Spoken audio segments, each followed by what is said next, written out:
1 Samuel chapter 28. In those days, the Philistines gathered their forces to fight against Israel. Achish said to David, "You must understand that you and your men will accompany me in the army." David said, "Then you will see for yourself what your servant can do." Achish replied, "Very well, I will make you my bodyguard for life." Now Samuel was dead, and all Israel had mourned for him and buried him in his own town of Ramah. Saul had expelled the mediums and spiritists from the land. The Philistines assembled and came and set up camp at Shunem, while Saul gathered all the Israelites and set up camp at Gilboa. When Saul saw the Philistine army, he was afraid. Terror filled his heart. He inquired of the Lord, but the Lord did not answer him by dreams or Urim or prophets. Saul then said to his attendants, "Find me a woman who is a medium, so I may go and inquire of her."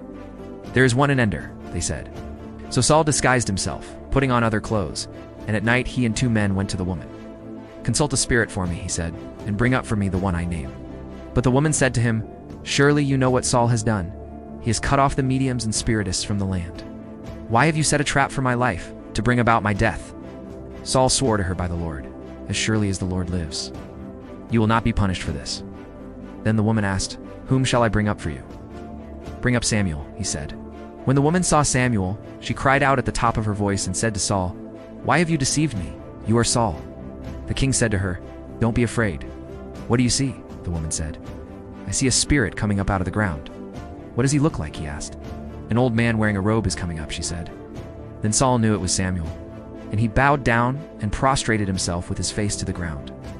Samuel said to Saul, "Why have you disturbed me by bringing me up?" "I am in great distress," Saul said. "The Philistines are fighting against me, and God has turned away from me. He no longer answers me, either by prophets or by dreams. So I have called on you to tell me what to do." Samuel said, "Why do you consult me, now that the Lord has turned away from you and become your enemy? The Lord has done what he predicted through me. The Lord has torn the kingdom out of your hands and given it to one of your neighbors, to David. Because you did not obey the Lord or carry out his fierce wrath against the Amalekites, the Lord has done this to you today. The Lord will hand over both Israel and you to the Philistines, and tomorrow you and your sons will be with me. The Lord will also hand over the army of Israel to the Philistines." Immediately Saul fell full length on the ground, filled with fear because of Samuel's words.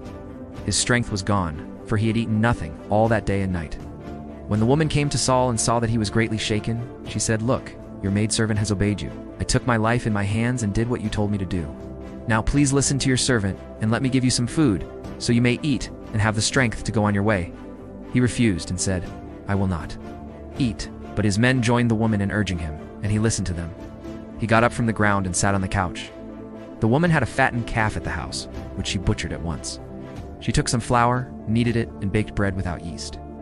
Then she set it before Saul and his men, and they ate. That same night they got up and left.